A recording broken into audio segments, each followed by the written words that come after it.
સુરત પાલ પોલીસને મોટી સફળતા મળી છે। ₹15 લાખની ખંડણી માંગવાના કેસમાં કુખ્યાત ગુનેગાર ચિરાગ ભરવાડ ઉર્ફે ચિરાગ ભરનેને ભાવનગરમાંથી ઝડપી પાડવામાં આવ્યો છે।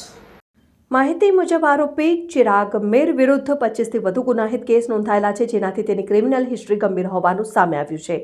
પોલીસ મુજબ આરોપી દેશ છોડીને ભાગવાની તૈયારીમાં હતો ત્યારે તેને ઝડપી લેવામાં આવ્યો છે અને આ ગેંગ દ્વારા અગાઉ ફરિયાદી પાસેથી ₹3 લાખ પડાવી લેવામાં આવ્યા હતા અને આરોપી અને તેની ગેંગ સામે અગાઉ ગુજસી ટોક હેઠળ પણ કાર્યવાહી થઈ ચૂકી છે, જે તેના સંગઠિત ગુનાહિત નેટવર્કની પુષ્ટિ કરે છે। હાલ સુરત પાલ પોલીસે આરોપીના 1 દિવસના રિમાન્ડ મેળવી વધુ પૂછપરછ અને તપાસ શરૂ કરી છે। એસીપી શ્વેતા ડેનિયલના માર્ગદર્શન હેઠળ કાર્યવાહી હાથ ધરવામાં આવી છે અને પોલીસ હવે આ ગેંગના અન્ય સભ્યો સુધી પહોંચવાની દિશામાં કામગીરી કરી રહી છે।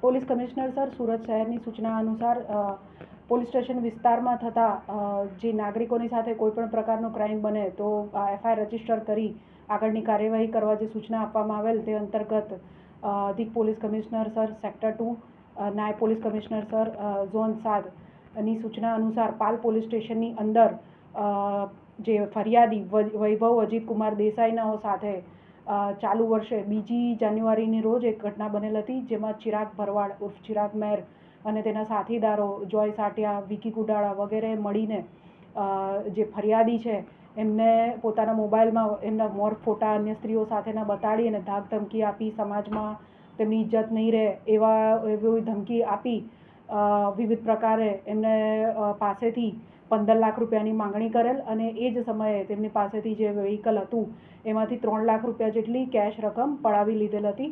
આ અંગે માર્ચ મહિનામાં ફરિયાદીએ પોલીસ સ્ટેશનનો સંપર્ક કરીને પોતાની ફરિયાદ આપતા ભારતીય ન્યાય સંહિતાની કલમ 308(6), 115(2), 352, 351(3) અને 61(2), 3-5 મુજબનો ફરિયાદ દાખલ કરવામાં આવી હતી। ત્યારબાદ આ કામના જે આરોપીઓ છે તેમની શોધખોળ ચાલુ કરવામાં આવેલ હતી।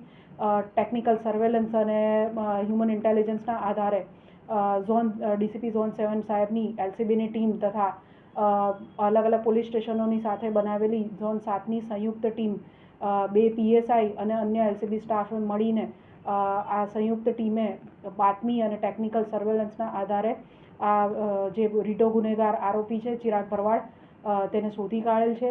ગતરોજ ભાવનગરમાંથી તેને શોધીને અત્રે લાવતા તેની ધરપકડ કરી રિમાન્ડ મેળવવામાં આવેલ છે। આરોપીની વિગત જોઈએ તો આ આરોપી અગાઉ ગુજસી ટોકમાં તેની વિરુદ્ધ ગુજસી ટોક દાખલ થઈ ચૂકેલ છે। કુલ 25થી વધારે ગુના સુરત શહેરની અંદર આ આરોપીની વિરુદ્ધ દાખલ થયેલા છે અને હાલ તેના 1 દિવસના રિમાન્ડ મેળવીને પાલ પોલીસ સ્ટેશન દ્વારા ગુનાની તપાસ કરવામાં આવી રહી છે।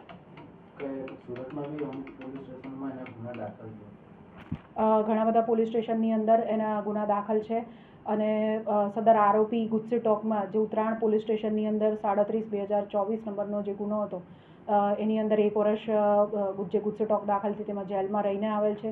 ત્યારબાદ હાઈકોર્ટમાંથી જામીન મેળવ્યા પછી થોડો સમય શાંત રહ્યા પછી ફરીથી પોતાની પ્રવૃત્તિ ચાલુ કરેલ, જેથી પાલ, અડાજણ, વરાછા પોલીસ સ્ટેશનની અંદર એની વિરુદ્ધ ગુના દાખલ થયેલ છે અને અગાઉના જે ગુનાઓ છે એમાં પણ જોઈએ તો 20થી વધુ ગુના તો તે સમયે પણ હતા જે ગુજસી ટોકના કામે ધ્યાને લેવામાં આવેલ હતા।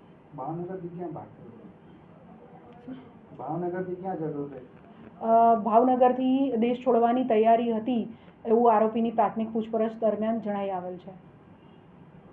Bureau report, Satya TV news, Surat.